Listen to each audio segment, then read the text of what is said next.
Josephine. Pada kesempatan ini saya akan melakukan pemasangan pipa endotrakeal atau endotracheal intubation. Pertama-tama saya akan mulai dengan memeriksa kelengkapan alat-alat yang sudah tersedia.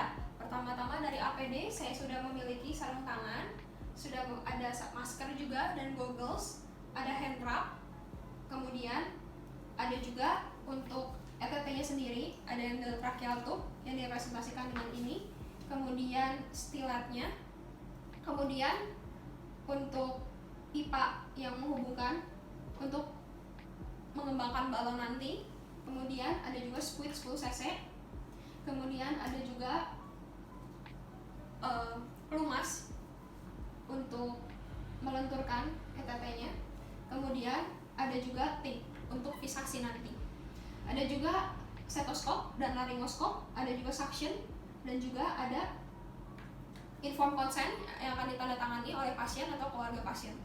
Kemudian ada juga alat monitoring berupa oximeter, dan selanjutnya ada juga alat monitoring lain seperti NIBP, non-invasive blood pressure, kemudian ada juga ECG dan juga IV line. IV line bisa diberikan alat anestesi, sedasi, atau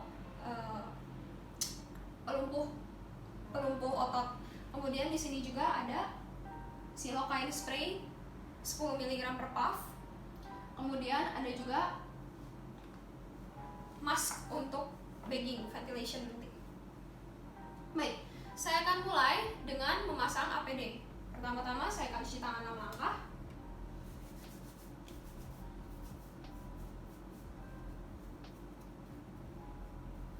Baik, cuci tangan 6 langkah selesai. Selanjutnya saya akan memakai masker.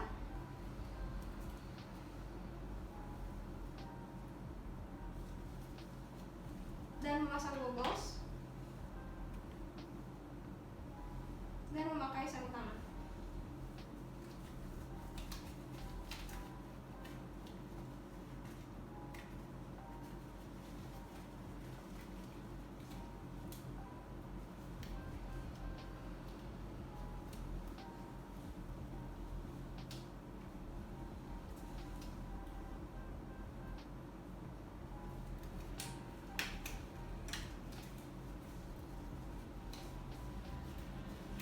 Sudah terpasang, selanjutnya saya akan bisa mulai dengan pemberian inform consent kepada pasien. Baik, selamat pagi Pak. Perkenalkan, nama saya Valerie Josephine, mahasiswa Fakultas Kedokteran Universitas Indonesia. Pada kesempatan ini, izinkan saya untuk mengonfirmasi terlebih dahulu identitas Bapak. Apakah benar bahwa Bapak adalah keluarga dari Tuan A yang tanggal lahirnya adalah sekian-sekian? Baik, sudah benar ya Pak. Pada kesempatan ini, saya harus melakukan pemasangan pipa endotracheal, yaitu sebuah pipa yang menghubungkan antara mulut dan saluran napas pasien. Mungkin ada rasanya tidak nyaman, ada komplikasi-komplikasi yang mungkin terjadi seperti cedera pada mulut, pada bibir, pada gusi, ataupun pada saluran napas pasien.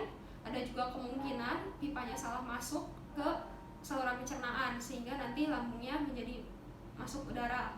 Ada juga kemungkinan komplikasi lain seperti gangguan pada kardiovaskular, pada jantung dan pembuluh darah ketika setelah dilakukan. Kemudian ada juga kemungkinan kekurangan oksigen pada pasien.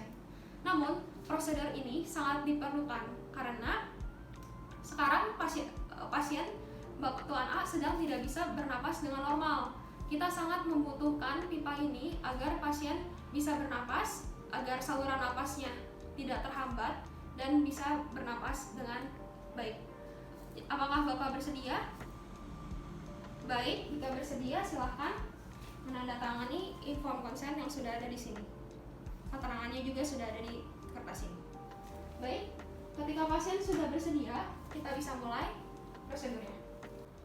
Pertama-tama pastikan bahwa jalan napas pasien terbuka dengan melakukan manuver head tilt chin lift.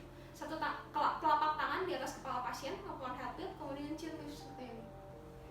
Baik, head tilt, chin lift. Baik, pastikan terbuka, tidak ada obstruksi. Kemudian, pastikan bahwa oksigenasi pasien adequate. Memasang alat-alat monitoring seperti oximetry di jari pasien dengan pulse. Kemudian, pastikan juga bahwa pasien sudah terhubung dengan ECG untuk monitoring. Kemudian ada juga NIBP atau non-invasive blood pressure. dan juga sudah ada IV line yang terpasang. Semuanya sudah terpasang pada pasien. Kemudian pada pasien ini sudah diletakkan bantal dengan tinggi sekitar 10 cm. Hal ini dilakukan pada pasien yang tidak cedera servikal, tidak cedera leher. Baik, selanjutnya saya akan memeriksa untuk alat-alatnya. Untuk eteternya sendiri, kita berikan lubrikan pada stylet sebelum dimasukkan ke dalam ETT. Pastikan bahwa balon ETT itu tidak bocor, patensi galon. Kemudian berikan juga pada ETT-nya sendiri. Baik, sudah diberikan lubrikan. Selanjutnya, periksa kesiapan laringoskop dengan melihat apakah sinarnya fokus dan putih. Baik, pada pasien kita bisa memberikan silokain spray 10 mg per puff untuk anestesi lokal. Kemudian jika waktunya memungkinkan, kita bisa berikan back mask ventilation dengan oksigen 100% selama 2-3 menit. Kemudian IV line pada pasien sudah terpasang. Jadi jika dibutuhkan kita bisa berikan sedasi, analgesi atau pelumpuh otot pada pasien. Selanjutnya, pegang laringoskop dengan tangan kiri seperti ini. Kemudian kita bisa meminta asisten untuk melakukan sonic maneuver, yaitu dengan menekan krikoid sehingga esofagusnya nanti tertutup. Ketika ETT-nya dimasukkan, ETT-nya bisa benar masuk ke trakea, bukan ke esofagus. Tolong ditahan di situ ya, baik ditekan, tolong tahan di situ sampai nanti ETT-nya sudah masuk ya. Baik. Kemudian kita bisa melakukan cross finger teknik untuk membuka mulut pasien.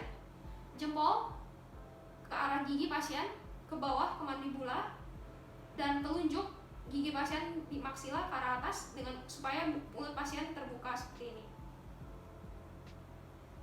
Baik, selanjutnya saya siap memasukkan laringoskopnya. Pertama-tama ke kanan dari mulut pasien hingga mencapai root of tongue atau dasar dari lidah. Kemudian geser lidah ke kiri. Kemudian lanjutkan masuk sambil terus melihat hingga mencapai valvula. Angkat epiglottis. Ini karena ini adalah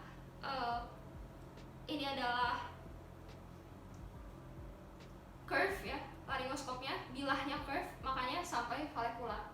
Kemudian saya bisa memasukkan ETT-nya sambil melihat pasien seperti ini. Dimasukkan. Kemudian sambil terus dipegang dengan gentle, saya bisa mengeluarkan laringoskopnya. Baik, stiletnya juga dikeluarkan. Dan saya menggunakan syringe squid 10 ml untuk mengumbungkan balon dari ETT tersebut. Kemudian pasang back mask ventilation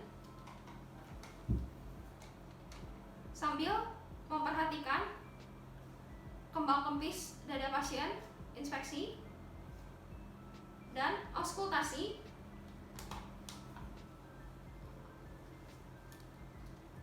Auskultasi pada dada pasien, apakah suara napasnya sudah sama kiri dan kanan? Baik, sudah sama, artinya pemasangannya sudah benar. Jadi karena sudah benar, saya bisa fiksasi dengan menggunakan tip seperti ini dari atas mulut pasien, kemudian ke bawah membentuk seperti ini, kemudian dilingkarkan ke ETT-nya sendiri seperti ini. Baik, sudah terfiksasi dengan baik pada pasien ini. Artinya prosedurnya sudah selesai. Saya bisa merapikan alat-alatnya kembali.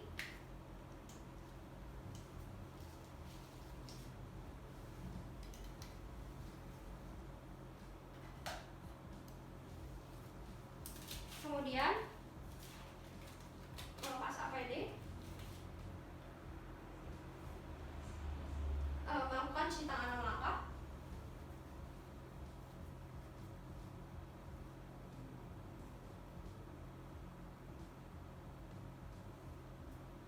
Dan prosedurnya sudah selesai. Baik, prosedurnya sudah selesai. Terima kasih.